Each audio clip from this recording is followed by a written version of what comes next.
Yes, people, them Grand Rising, and welcome to day 2 of the summer transfer window. And this is your episode 2 of the summer version of the Rasenal Transfer Center. Big up yourselves, people, them. I hope you enjoyed the first edition yesterday. If you haven't seen it already, you can go back and watch that now, indeed. But as the days goes on, there's always rumors about the Arsenal and who could be coming in to the Arsenal this summer transfer window. Which players could bolster the current Premier League champions to make sure that they retain their Premier League next season and dominate for years to come. Now, today, as I am sitting here, I am like, why have we not signed anyone yet? I'm not going to be like how I was last year.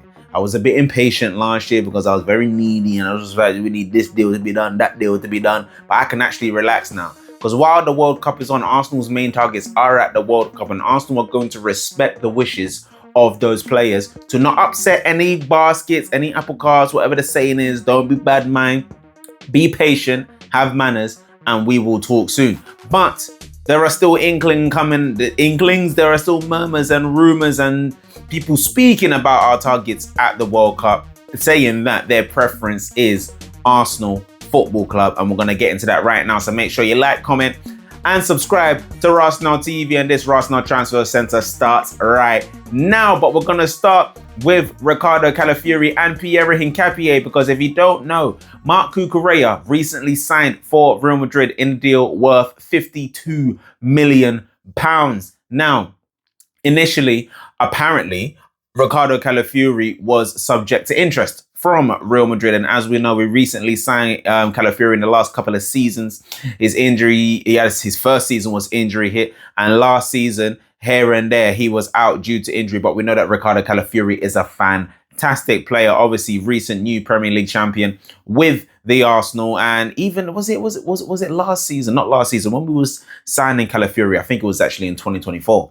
Real Madrid were interested then, but Calafiori chose Arsenal over Real Madrid, and it's also been reported by Dario AS Sport that Hincapié was also of interest to Real Madrid. But I'm assuming both players said no. Arsenal said they're not interested, or players said they're not interested and they're not on the market. This is one of the key things I spoke about in yesterday's video, that one of the 2 key words that we're saying for this transfer window is retention and elevation. Retain what you got.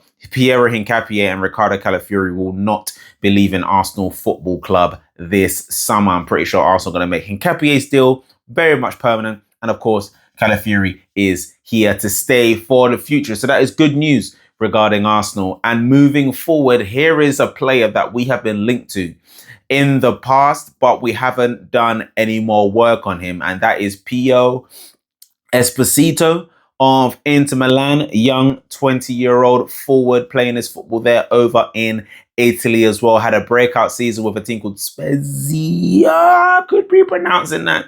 But an Italian team over there playing their football indeed. And obviously they got his move to Inter Milan. And since he's moved to Inter Milan, he's been obviously well known for his physical dominance. He scored a few goals for Inter Milan. He's still trying to integrate into that team. He only scored about 7 to 8 goals last season in the league. But Andrea Berta is a big admirer of this player. Now, it's very, very key. He's 20 years old, so he's young. He's potentially going to be one for the future. But as of right now, he is not signed his new contract. Yeah, he has not signed a new contract with the club. Now, he is currently contracted to the club until about 2030. So he's still got at least 4 more years on his contract. But they want to sign into a long-term deal. Now, I've heard rumors that Esposito still wants to stay at Inter Milan and he wants to be there long term. He is an international Italian player, I should say. But as we know, Arsenal are always looking to the future now to make sure that they are ready to, If anything comes up in the future, they are ready to strike. And I feel like this Esposito, all the words are that Esposito could be one for the future. So Arsenal are doing their work now to let Inter Milan know and let his representatives know that if anything happens, just in case, Arsenal and Andrea Berta will be there. That is Pio Esposito of Inter Milan. But let's get on to the big news that broke yesterday. And this is from Demetrius. This is the guy that broke the original news on Christos Tzolis of Club Brugge. And as I said to you a couple of days ago, talks are advancing. The deal is advancing, and that's what he's continued to say today, that the deal is advancing, and more importantly, Arsenal could strike at any point to get the deal done. The player has said yes. We want him. I want to see this guy at the club because he's come out of nowhere. I don't know who he is, but why not? Fresh face at the club, 24 years old, ready to sink his teeth. That is into the mammoth giant that is obviously the Premier League. And it looks like he wants to play. Oh my Lord, it looks like he wants to play for Arsenal. I don't know what's going on here. I don't know what was that. I don't know what that was. Some itch, some dryness, mad dryness. But this player is not a dry player. Doesn't look like he's a dry player.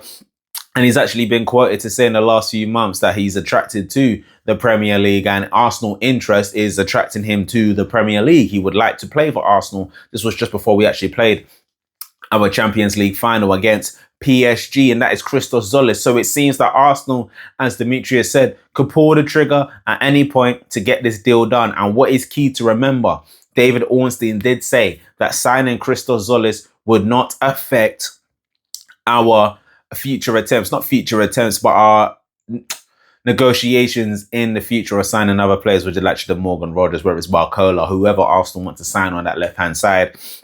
Signing Christos Tzolis will not affect the transfer budget. So would you like to see this player at the club? And what do you think of Pio Esposito that I spoke of as well, the youngster playing his football over there in Italy? As I said, Arsenal retained Riccardo Calafiori and Piero Hincapié as well. But we need elevation now. And talking about that elevation, this came from CFC Goldberg yesterday. This is a Chelsea fan, but he's very much impartial when it comes to transfers. And he has stated that if Morgan Rogers, even though he won't say it publicly, if he was asked the question in private, his expectation is that he will be playing at Arsenal next season. And Fabrizio Romano continuously said yesterday that Arsenal will go big for Morgan Rogers. The question is, how big will Arsenal go to sign Morgan Rogers? Because at the end of the day, this is an English player.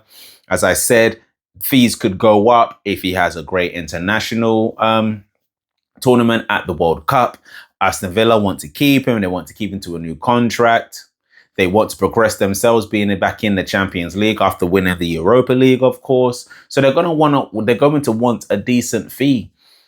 And I'm going to ask a question right now. This is how I know if you're still here watching this video. If you're to sign Morgan Rogers this summer transfer window, how much would you sign him for? Or what type of deal would you structure to get Morgan Rogers to Arsenal? Because it's going to cost a pretty penny. It is going to cost between 70 to 100 million euros. Now, is it a thing of Arsenal need to pay a fee up front?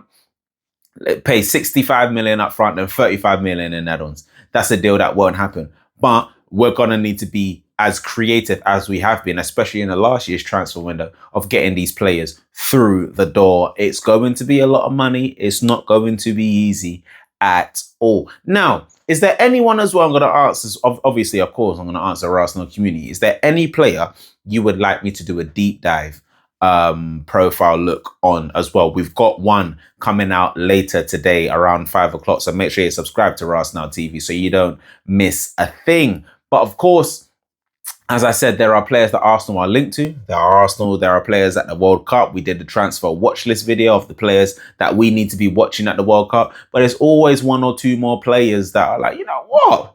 They don't look too bad. They don't look too bad. Maybe he could fit in Arsenal. Maybe we need to look this way instead of looking that way. Let me know who you'd like me to do a full file video on, kind of like I did in January with the likes of Declan Rice, and I did one in December for Kenan Yildiz. I would love Kenan Yildiz. Oh, Turkey, what happened yesterday? Yildiz, what happened yesterday? Couldn't handle the mighty Aussies. Crazy. The World Cup is crazy. And Cape Verde as well. Big up Cape Verde against Spain yesterday as well. Spain, you see what happens when you don't start David Raya. You see what happens. That's all I'm saying. That's all I'm saying. But people them, as always, we will be back tomorrow with another Rasenal Transfer Center. Of course, make sure you turn on your post notifications so you don't miss a thing. I'm telling you, as soon as the breaking news happens, we're going to break it here on Rasenal TV. We're going to be locked in on here. So make sure you subscribe to the channel so you don't miss a thing. And we'll be back tomorrow. Peace.